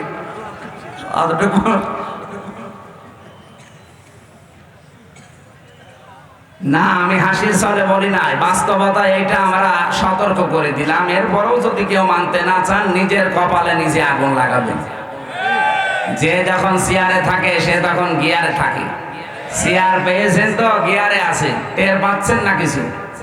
92% মুসলমান যদি আবার 36শে জুলাই তৈরি করা লাগে, কোরআন কায়েম করে ছাড়বে ইনশাআল্লাহ। যেহেতু আমরা নিরাপত্তা চাই, আমাদের প্রতিবেশীর কাছে আমরা স্বস্তি শান্তিতে নিরাপত্তায় নেই। আমাদের নিরাপত্তা শুধুমাত্র দিতে পারে চীন। কে বলেন? বলেন। আল্লাহ বলেন নিরাপত্তা দিতে পারি, আগে নিজের ঈমানকে শিরিক মুক্ত করো। এই জন্য বলছিলাম আমার দেহ সিদ্ধান্ত আমার, এটা শিরিক। কারণ দেহ আমার না, সিদ্ধান্ত আমার না। আলাহুল খালকু ওয়াল আমর। দেহ কার? পোড়াটাই আল্লাহ বানিয়েছে। আমার মা বাবা শুধু বিছানায় ছিল, তাছাড়া তাদের কোনো দায়িত্ব নেই। বাকিটা যা করার কে করেছে? এই জন্য উনি যেহেতু বানিয়েছে, সিদ্ধান্ত ওনার হবে, আর এইটাই বাস্তবসম্মত। আর আপনি বলবেন দেহ আমার, সিদ্ধান্ত আমার, এটা আপনার বাস্তবতার বাইরে। সুতরাং আগামী থেকে আমরা এই কমিশনই যেহেতু মানি না, ও নিয়ে আর কথা বলতে চাই না। এরপরও যদি কেউ বাধ্য করেন, এদেশের রাজপথ এখনো কিন্তু শেষ হয়ে যায়। আমরা আশা করব দেশকে অস্থিতিশীল করার জন্য এই কিছু কোলাঙ্গার মহিলার কথা শুনে যেগুলো কোরআনকার না হলে আল্লাহ কোরআনের বিরুদ্ধে হাত দেয়। আর এরা মহিলা বলে কি এদের? এগুলো সব ডাস্টবিন থেকে এসেছে। এদেরকে মহিলা বলা যায়? চেহারা দেখেছেন এক একটার? চেহারা দেখলেও তো হালকা পাতলা বোঝা যায় মেয়ে লোকের কোন চিহ্ন আছে কয়টার ভেতরে, যে কয়টা কমিশনে বসে আছে দেখা। সূরা কলমের 13 নম্বর আয়াতের তাফসিরে পড়েছি, যারা কোরআনের বিরুদ্ধে অবস্থান নাই ওয়াতুল্লিম বাদা যালিকা সানিম, এগুলো যার সন্তান। আমি বলতে চাই না, তারপরেও তো বাস্তবে মিলে যাচ্ছে। আপনি কোরআনে হাত দিতে গেলেন কোন সাহসে? নিজের জন্মটা খারাপ করে ফেললেন। আশা করছি আপনারা থামবেন, এরপরে কপালে যা আছে আল্লাহ করবে। এই জন্য আমরা শান্তি, স্বস্তি, নিরাপত্তা যদি আল্লাহর পক্ষ থেকে বাংলাদেশ পেতে চাই, বহির্বিশ্বের যে এখন আন্তর্জাতিক ষড়যন্ত্রগুলো চলছে, অলরেডি যেহেতু দাঙ্গা মোদি লাগিয়ে দিয়েছে, এ বাতাস আসতে কিন্তু বেশি দেরি হবে না। এই কথা বললেন না? বাস্তবতা কিছু বোঝার চেষ্টা করেন। আমরা শান্তি, স্বস্তি, নিরাপত্তা পেতে চাইলে ঈমান যাই আছে, ঈমানের সাথে যেন শিরিক মিশ্রণ না হয়। যেহেতু আল্লাহর আইনের সাথে অন্য কোনো আইন মিশ্রণ করা শিরিক, সুতরাং এই দেশে আল্লাহর আইনের বাইরে কোনো আইন আমরা চলতে দিতে পারি না, তাহলে দেশটা নিরাপত্তাহীন হয়ে যাবে। আমরা চাই দুনিয়া যার আইনও চলবে। এ কথার সাথে দ্বিমত আছে কারো?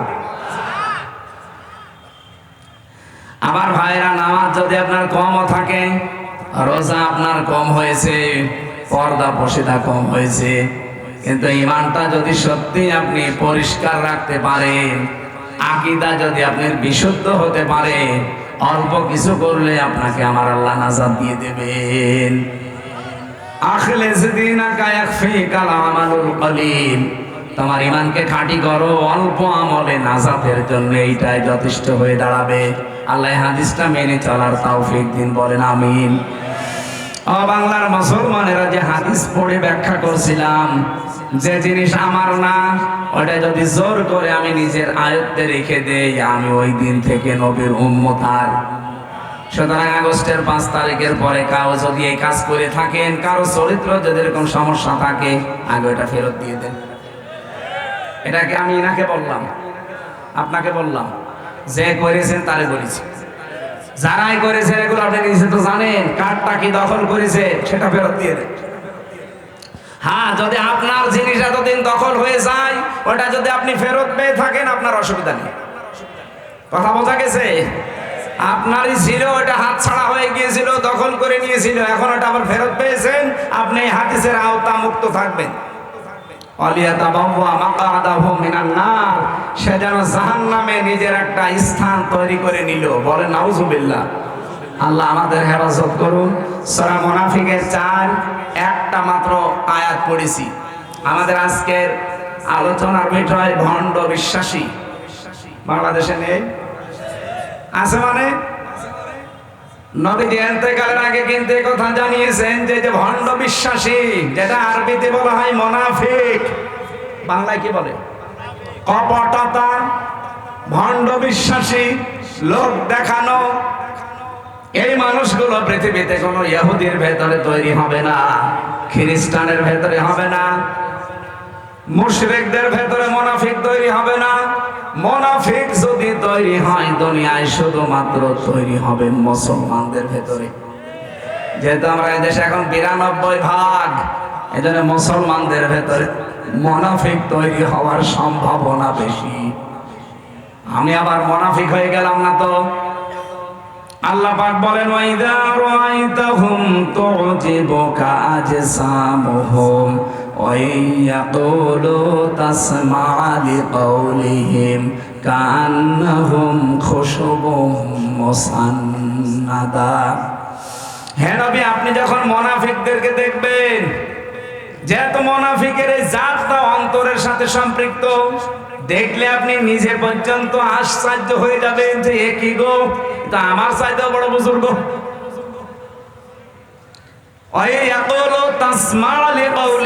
তাদের সাথে যদি আপনি কথা বলেন, যা তাদের কথা যদি আপনি শোনেন, আপনি বিমোহিত হয়ে পড়বেন, আপনি নিজেকে খেয়ে হারিয়ে ফেলবেন যে কি, আমিও তো এত সুন্দর করে ইনিয়ে বিনিয়ে কথা বলতে পারি না।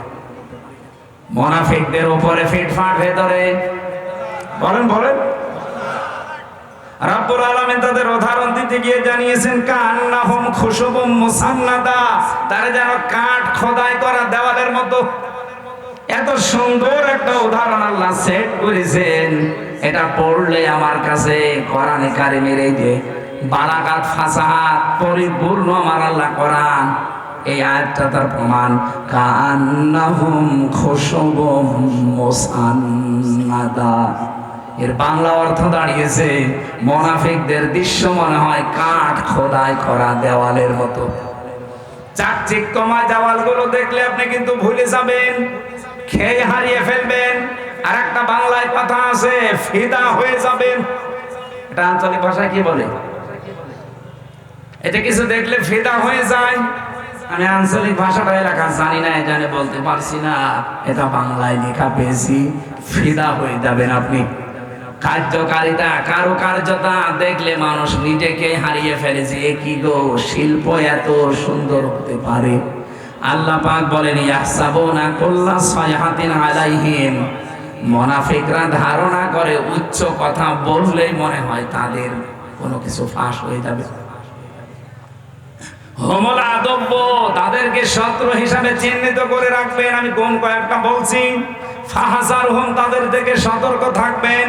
ক্বাতালাহুমুল্লাহ, এইটা বিশ্বাস করে রাখবেন যে আল্লাহ নিজে তাদেরকে হত্যা করবে, শাস্তি দেবে, কতল করবে। আন্না ইউফাকুন, কোথায় তারা ফিরে যাচ্ছে? এটা বাংলা অর্থ ছিল। এবার এই যে তিনটা শব্দের ভেতরে গুরুত্বপূর্ণ শব্দ হচ্ছে ইয়াহসাবুনা, তারা ধারণা করে, মনে করে। কুল্লা সাইহাতিন আলাইহিম, উচ্চ কোনো কথা বললেই মনে হয় তাদের চরিত্র ফাঁস হয়ে যাবে। যেহেতু মুনাফিক এটা নিকৃষ্ট আল্লাহর কাছে, রাসূলের কাছে এত নিকৃষ্ট, কোরআনে আল্লাহ উদাহরণ দিতে গিয়ে জানিয়েছেন মুনাফিক জাহান্নামে যাবে কাফেরদের নিচে। বলেন তো, আবু জেহেল মুনাফিক না কাফের? ফেরাউন মুনাফিক না কাফের? বলেন বলেন। তাহলে ফেরাউনকে আল্লাহ যদি জাহান্নামে দেয়, আবু জেহেলকে যদি জাহান্নামে দেয়, মুনাফিক যারা আমরা, যারা মুসলমানদের ভেতরে এখন সেগুলো বলবো চারটা, এই চারটা বিষয় যদি কারো ভেতরে থাকে, ও আবু জেহেলেরও নিচে থাকবে। নওগাঁবাসী থাকতে চান আবু জেহেলের নিচে জাহান্নামে? বলেন বলেন। এক নম্বরে কোন হাদিসে আমি সালাসা পেয়েছি, কোন হাদিসে আরবা পেয়েছি। আয়াতুল মুনাফিক আরবা আছে, সালাসা আছে। ইজা হাদাসা কাযাবা, কথা বললেই মুনাফিকরা মিথ্যা কথা বলে। দুনিয়ার কথা বলুক আর ধর্মের কথা বলুক, কথা বললেই মিথ্যা কথা বলে। এরকম আলেম দেশে নেই। এই যে আমার ভণ্ড তাহেরি ভাই, কথা বললে ও হাদিস কোরআনের নাম দিয়ে বলুক আর জেনারেল কথা বলুক, কথা বললেই মিথ্যা কথা বলে। কারণ যেগুলো বানিয়েছে সব মিথ্যা। আপনি আলেমদের জিজ্ঞাসা করেন, ইয়ালি বাবা, শালি বাবা, কেল্লা বাবা, ফতি বাবা, কোন জিকির আছে? তাহলে সব বানিয়েছে। কথা বললেই মিথ্যা কথা তুলে আনে। এমন এমন শান তৈরি করেছে আল্লাহর ওলিদের নাম নিয়ে। এ পৃথিবীতে সবচাইতে দামি মানুষ হচ্ছে নবীরা। কথা বলেন না কেন? নবীদের পরে সবচাইতে দামি মানুষ সাহাবীরা। বলেন বলেন। আপনি নবীদের জীবনী পড়েন। আমি 25 জন নবীর জীবনী পেয়েছি কোরআনে ডাইরেক্ট, আর 2 জন নবীর নাম পেয়েছি ইনডাইরেক্ট। এই 27 জনের পুরা জীবনী আমি পড়ে দেখেছি তাফসিরে তাবারি থেকে। পড়াটা পড়ে কোনোদিন আমি পাইনি ও যেমন জিকির বানিয়েছে কোন নবী এই শালি বাবা, কেল্লা বাবা, ফতে বাবা বলে জিকির করেছে। তাহলে পড়াটা মিথ্যা, এটাকে আর ব্যাখ্যা করা লাগবে? সাহাবীদের জীবনী পড়েন, হেকায়েতে সাহাবা সহ যত সাহাবীর জীবন আমি নিজে পড়েছি। একটা দুইটা না, বিশ্ববিদ্যালয়ে থাকাকালীন বহু সাহাবীর জীবন আমার ছিল। পড়াটা পড়ে কোনোদিন আমি পাইনি একদিনের জন্য কোন সাহাবী ইয়া রাসূলুল্লাহ, ইয়া রাসূলুল্লাহ এই জিকির করেছে। অথচ ওরা নাম দিয়েছে আহলে সুন্নাত ওয়াল জামাত, ওদের নাম দেওয়া দরকার আহলে বেদাত ওয়াল জামাত। সুন্নাতের কোন বালাই ওদের ভেতরে নেই। খালি পাগড়ি মাথায় দিয়ে জোব্বা গায়ে দিলে আর বাবড়ি চুল রাখলে সুন্নাত হয়। যা যা করছেন সবগুলো মিথ্যার উপরে। কথা বললে যারা মিথ্যা কথা বলেন, ধর্মের কথা বলেন, আর জেনারেল কথা বলেন, কথা বললে জীবনে মিথ্যা ছাড়া কিছুই পাওয়া যাচ্ছে না। অথচ নবীজি বলেন এই পৃথিবীতে সমস্ত পাপের মা হচ্ছে মিথ্যা। বাইরের দেশগুলোতে আমি যে দেখেছি, ওরা শুধু আজ দাঁড়িয়ে গেছে এই মিথ্যাটা না থাকার কারণে। মালয়েশিয়া তো মুসলমান দেশ, তারা 2004 সাল থেকে আজ দাঁড়িয়ে গেছে, আর আমরা 54 বছরও দাঁড়াতে পারি না। আমি মালয়েশিয়া বিশ্ববিদ্যালয়ে পড়াটা যখন ভরছিলাম, 120টা দেশের ছেলে মেয়েরা ওখানে আছে। আমার বিভিন্ন দেশের ছেলে মেয়েদের সাথে আমার পরিচয় হওয়ার পরে ওরা আমারে বলছে, হুজুর এই যে মোবাইলটা, রাজশাহী বিশ্ববিদ্যালয়ে দেখেছেন না, এর চাইতে কমপক্ষে 20 ডবল বড় হবে মালয়েশিয়া বিশ্ববিদ্যালয়। বলছে এই যে মোবাইলটা যদি এখানে পড়ে থাকে, সারা দিন সারা রাত যদি এর পাশ দিয়ে শুধু বাংলাদেশ আর ভারত আর পাকিস্তান, এই 3টা দেশের লোক যদি এই রাস্তা দিয়ে না যায়, এই মোবাইল সারা দিন সারা রাত পড়ে থাকবে, কেউ নেবে না। তো বাংলাদেশের লোক আর ভারতের লোক যদি পাশ দিয়ে যায়, ও গায়েব হয়ে যাবে। শুনে কেমন লাগে বলেন তো, যে আমার কথা দিয়ে পাশ দিচ্ছে। ওরা আজ দাঁড়িয়ে গেছে শুধু এইটার কারণে। সত্যের উপরে যতটুকু আছে তারপরও তো 100 ভাগ নেই। আমার যতটুকু দেখা, এই 10 দিন আমি ছিলাম, এর আগে একবার গিয়েছিলাম, পড়াটা অবজার্ভ করে আমি যতটুকু পেয়েছি, ওই মানুষগুলো আজ দাঁড়িয়ে যাওয়ার পেছনে হচ্ছে মিথ্যা থেকে ওরা দূরে। মিথ্যা বলতে চায়, ধোঁকাবাজি করবে, মানে খাদ্যে ভেজাল দেবে, ঔষধ মিশাবে, ফরমালিন দেবে, যদি ধরা পড়ে কোনো বিচার রাখবে না, হিসাব অনেক, সঙ্গে সঙ্গে মেরে ফেলবে। এরকম বাংলাদেশে যে রাজশাহীর বাগমারার একটা ছেলে আছে, আমাদের বিশ্ববিদ্যালয় কুষ্টিয়ার বড় ভাই আব্দুল জব্বার মন্ডল, উনি যতটুকু ক্ষমতা পেয়েছিলেন ম্যাজিস্ট্রেট হিসাবে, যা আরম্ভ করেছিলেন, যদি পেছনে ব্যাকআপ থাকতো আর ওইভাবে যদি বাংলাদেশে 100 জন আব্দুল জব্বার তৈরি হতো, কেউ খাদ্যে ভেজাল দেওয়ার সাহস দেখাতো না। ওদের দেশগুলোতে খাদ্যে রয়েছে, সিঙ্গাপুর, মালয়েশিয়া, থাইল্যান্ড, খাদ্যে ভেজাল নেই, এই জন্য শরীরও সুস্থ থাকে। আমি 10 দিনে একটা কাশিও দেইনি, আর বাংলাদেশে এসে আমার 14 বার কাশা লাগছে। কারণ এই দেশে খাদ্যে যে ভেজাল, 2 নম্বরে যে জার্ম, যে আকাশে বাতাসে যে পলিউশন, এরপরে যে ধুলাবালি করবো, ও দেশে একটা খড়ফোটা নেই। অথচ বাংলাদেশে যাইতে মালয়েশিয়া প্রায় 5 ডবল বড়। না ভাই, মুনাফিক যদি মুনাফিকি করেন, মুসলমানদের ভেতরে যেহেতু এটা তৈরি হবে, তো এই জন্য আমাদের সাবধান, আমরা যেন মুনাফিকি না করি। 2 নম্বরে ওয়াইদা ওয়াদা খেলাফা, ওয়াদা করলে তারা খেলাফ করবে। যেহেতু সামনে ওয়াদার একটা মৌসুম আসতেছে, কত মানুষ কত ওয়াদা আপনাকে দেবে, পার হয়ে গেলে পাটনি বাড়া শালা হয়ে যাবে। ওয়াদা একটা যারা ঠিক রাখে না। 3 নম্বরে ওয়াইদা তুমিনা খান, যারা আমানত রাখলে খেয়ানত করে। আমানত রাখলে যে খেয়ানত হয়, এটা ওয়াজ করা লাগবে না। 15.5 বছরে দেখে ফেলেছেন দরবেশের মতো মানুষ, এত বড় বড় দাড়ি, যার মাথার চুল থেকে পায়ের স্যান্ডেল পর্যন্ত পুরা সাদা, আর সে নাকি 36,000 কোটি টাকা চুরি করেছে। দেশে যদি করার আইন থাকতো, এই দরবেশের 1 হাত না 2 হাত না, ওরা আরো কিছু জিনিসপত্র কেটে ফেলত। কত চোর এই দেশে, একটাও থাকতো, এমনি তো পালিয়েছে, যে কয়টা এখন আছে একটাও থাকতো না। আমরা চুরি না করে আমাদেরকে যেভাবে জেলে নিয়ে যেতেন, মাথায় দড়ি দিয়ে, কালো কাপড় দিয়ে মুখ পেঁচিয়ে, পেছনে হ্যান্ডকাপ দিয়ে, ডান্ডা বেড়ি লাগিয়ে, বুলেট প্রুফ জ্যাকেট দিত বুকের উপরে, মাথার উপরে টুপি দিত, মনে হচ্ছে যে কি নিয়ে যাচ্ছে, অথচ কিছুই না। আর এখন এত বড় বড় কোটি কোটি টাকা চুরি করা মানুষ, মনে হচ্ছে জামায় আদরে কোটে উঠতেছে।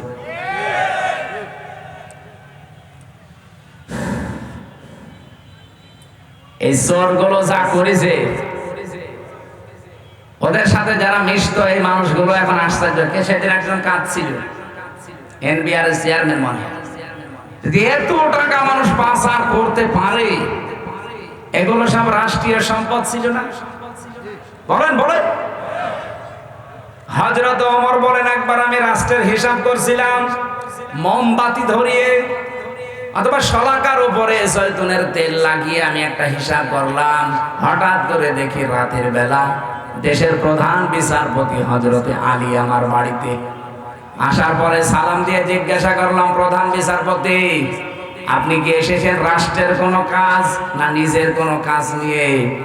হযরতে আলী বলে, খলিফা, আমি এসেছি আমার পারিবারিক একটা সমস্যা নিয়ে। হযরত ওমর সঙ্গে সঙ্গে বাতিটা নিভিয়ে দিলেন। হযরতে আলীর মন খারাপ হয়ে গেল, কি গো, আমি দেশের প্রধান বিচারপতি, আমি এসেছি দেশের প্রধানমন্ত্রীর কাছে, আমারে দেখলে তো আরো আলোক সজ্জা বেশি করবে। আর একটা জয়তুনের তেল দিয়ে লম্ফ জ্বালানো ছিল বাতি, ওইটাও দিল লিভিয়ে, এখন তো অন্ধকার হয়ে গেল, আমি কি বলতে যে কি বলবো। হযরত ওমর ডাক দিয়ে বলে, প্রধান বিচারপতি আলী, মন খারাপ করবেন না, আমি আপনাকে আগেই জিজ্ঞাসা করেছি আপনি কি এসেছেন আপনার ব্যক্তিগত কাজে না পারিবারিক কাজে না রাষ্ট্রীয় কাজে? আপনি নিজেই বলছেন না আমি পারিবারিক কাজে এসেছি। আমি যে হিসাব করছিলাম এটা রাষ্ট্রের তেল পুড়িয়ে রাষ্ট্রের জনগণের হিসাব। তা আপনি আসলেন আপনার পারিবারিক ব্যক্তিগত জীবনের সমস্যা নিয়ে। জনগণের তেল পুড়িয়ে আমি কাজ করি, এ সময় আপনার সাথে কথা বললে জনগণের আমানতের সাথে খেয়ানত হবে। হযরতে আলী বলেন, এই দিন থেকে ওমরের প্রতি রাগ না মহব্বত যা ছিল, ভালোবাসা, এগুলো আরো আল্লাহ বৃদ্ধি করে দিয়েছে। দেশের 1628 জন মানুষ যদি এভাবে আমরা তৈরি করতে পারতাম, আজ বাংলার মুসলমানেরা সুযোগ আল্লাহ সব সময় দেয় না, 54 বছর পর একটা সুযোগ অলরেডি দিয়েছে। এবার যদি হাতছাড়া হয়ে আবারও চোর ডাকাত আবার এসে যায়, 100 বছরের সুযোগ আর পাবেন না। আমি বলছি না আপনি এই লোকটাকে দেন, এই লোকটাকে দেন না, আপনি এমন মানুষকে আপনার রায়, আপনার সিদ্ধান্ত, আপনার ভোট, আপনার আমানতটা দেবেন যে লোকটা বেরিয়ে আল্লাহর কাজ করবে, রাসূলুল্লাহর কাজ করবে, মানবতার কাজ করবে। আর যদি না নিজেই মারিং কাটিং এর ওস্তাদ হয়, আপনার নিজের কপালে নিজে কোড়াল লাগাবেন না। সূরা হুদের 98 নাম্বার আয়াতটা বাড়িতে আজকে পড়বেন। ইয়াকদুমু কওমাহু ইয়াউমাল কিয়ামাতি ফাআওরাদাহুমুন নার ওয়া বিসাল ওয়িরদুল মাওরুদ। আল্লাহ পাকের বাংলা অর্থ হচ্ছে, যেই দলের নেতা জাহান্নামে যাবে ওই দলের অনুসারী কর্মী সব তার সাথে জাহান্নামে যাবে। এটা আমি বানালাম। সূরা হুদ 12 নম্বর পারা 12 নম্বর পৃষ্ঠার প্রথম নম্বর লাইনের 98 নম্বর আয়াত। বাংলাদেশে যত তাফসীর আছে বাংলা ইংরেজি যা পাবেন দেখেন এইটা লেখা আছে। যদি এটা ফেরাউন সম্পর্কে আল্লাহ নাযিল করেছে, কিন্তু কোরআন তো শুধু ফেরাউনের জন্য না, তামাম দুনিয়ার জন্য। যেই দলের নেতা জাহান্নামে যাবে ওই দলের কর্মী অনুসারী যা আছে তার পেছনে সব যাবে জাহান্নামে। আপনি এখন কোথায় যাবেন নিজেই ভাবেন।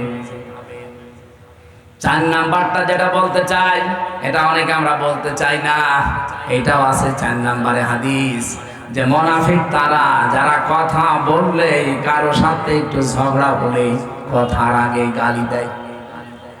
এদেশে তো নেই। সেদিন আমি পাবনায় না কোন জায়গায় যেন যাওয়ার সময় দেখি বরফ বিক্রেতা, ওই যে আইসক্রিম বিক্রি করে, 2 মহিলা মনে হয় ঝগড়ার সময় গালি দিচ্ছিল, মোবাইলে রেকর্ড করেছে।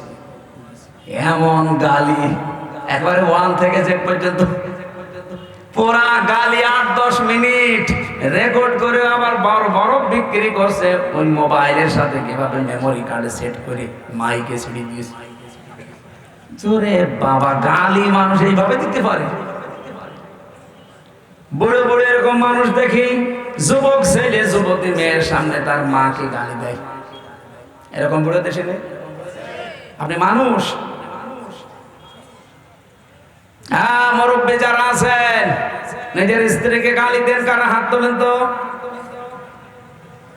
এই এলাকায় মানে ওয়াজ করা ঠিক হচ্ছে না, কারণ আল্লাহর ওলি বসে আছে। না, গালি দেবেন। সম্মানিত মা বোন যারা এসেছেন, সম্মানিত মা বোনদেরকে বলছি এদিকে তাকান। আপনি শুধু মনে করেন যে আমি নামাজ পড়ে রোজা রেখে কালো বোরকা পরে জান্নাতে চলে যাব না। স্বামী যাদের আছে জায়েজ কথাগুলো মেনে তাদের খুশি রাখবেন, না জায়েজ কথা মানার দরকার নেই। হযরতে খাদিজা জীবনে এক ওয়াক্ত নামাজ পড়েননি, একটা রোজা রাখেননি, জীবনে একদিনের জন্য পর্দায় ছিলেন না, কারণ এই বিধানগুলো নাযিল হয়েছিল সব তার ইন্তেকালের পরে। অথচ আল্লাহ তাকে নিজে সালাম দিয়েছে, তাকে এই পৃথিবীতে জান্নাতে ঘর বানিয়ে সুসংবাদ দিয়েছে। একটাই মাত্র কারণ, জীবনে কোনোদিন তিনি একটা দিনের জন্য স্বামীর মনে দুঃখ দেন। এখানে আমরা যারা স্বামী বসে আছি একেবারে আল্লাহর দিকে তাকিয়ে বুকে হাত দিয়ে বলতে পারবেন যে জীবনে কোনোদিন আমি একদিনেও স্ত্রীর কাছ থেকে কোনোদিন দুঃখ পাইনি? দেখেন, একটা স্বামী হাত তুলতে পারলো না। স্টেজে এত বড় বড় হুজুর বসে আছে, কেউ আছে না। এক মুরব্বী হাত তুলেছে, বউ আছে, হাঁটতে হাঁটতে পারে, আলহামদুলিল্লাহ। ওনার বউ যদি এরকম থেকে থাকে আলহামদুলিল্লাহ। মা বোন যারা এসেছেন আপনি চিন্তা করে বলেন, এখানে হাজার হাজার স্বামী, একটাও আমরা হাত তুলতে পারলাম না। আমিও পারি না, কি করে তুলবো? মিথ্যে কথা বলবো কি করি? পারবো না। এই জন্যে আপনাদেরকে আমি সতর্ক করছি, আপনার আদর্শ যেন খাদিজাতুল কুবরার মতো হয়। আমরা আর টানতে পারছি না, আমার গলা বসে যাচ্ছে। এই আয়াত আবার সামনে আসলে আমরা আবার কথা বলবো। আমার লিখিত জেলখানার একটা বই ছিল মেয়েদের উপরে, দাম্পত্য জীবনে যে সমস্ত কলহগুলো, সমস্যার সমাধান করার জন্য আমি বই লিখেছিলাম, দেখে দেখে একেবারে বাস্তব। গাড়ি কোথায়? এটা গাড়ি না? এই গাড়ি থেকে মেয়েদের জন্য নিয়েছেন, কাছে রাখবে। আল্লাহুম্মা আমিন। লা হাওলা ওয়ালা কুওয়াতা ইল্লা বিল্লাহিল আলিয়্যিল আযীম। লা হাওলা ওয়ালা কুওয়াতা ইল্লা বিল্লাহিল আলিয়্যিল আযীম। মুনাফিকের যে দাও, আজকের মাহফিলের আলোচনার সওয়াবগুলো নবীজির রওজায় পৌঁছিয়ে দাও। মাটির নিচে যারা ঈমান নিয়ে ঘুমিয়ে আছে এদেরকে ক্ষমা করে দাও। আর রব্বুল আলামিন, এখানে যারা শরীক আছে এই মানুষগুলো তুমি মেহেরবানি করে কোরআনের ইজ্জতে কবুল করো। মা বোনদেরকে তুমি খাদিজাতুল কুবরার মতো বানিয়ে দাও। আগামীতে এই অনুষ্ঠানটা কোরআনের জন্য আরো বড় করে কবুল করে দাও। পড়োইল আলিম মাদ্রাসা আল্লাহ কিয়ামত পর্যন্ত দিনের মার্কাজ হিসাবে কবুল করে নাও। কয়েকদিন পরে আমার একটা অনুষ্ঠান আছে ভারসই, ওখানে কোরআনের কথাগুলো সঠিকভাবে তোমার বান্দা বান্দীদের সামনে বলার তৌফিক আমাকে দিও। এলাকায় মাটির নিচে কত মানুষ ঘুমিয়ে আছে, কোরআনের ইজ্জতে এদের মাফ করে দাও। মাহফিলের সভাপতি আমার বাবুল চৌধুরী ভাইকে মাফ করো। প্রধান অতিথি জনাব আব্দুর রাকিব ভাইকে মাফ করো। বিশেষ অতিথি যত মানুষ আমরা এসেছি জীবনের গুনাহগুলো মাফ করে নেকি বানিয়ে দাও। বারাকাল্লাহু লানা ওয়া লাকুম ফিল কোরআনিল আযীম। আলহামদুলিল্লাহি রাব্বিল আলামিন। আসসালামু আলাইকুম।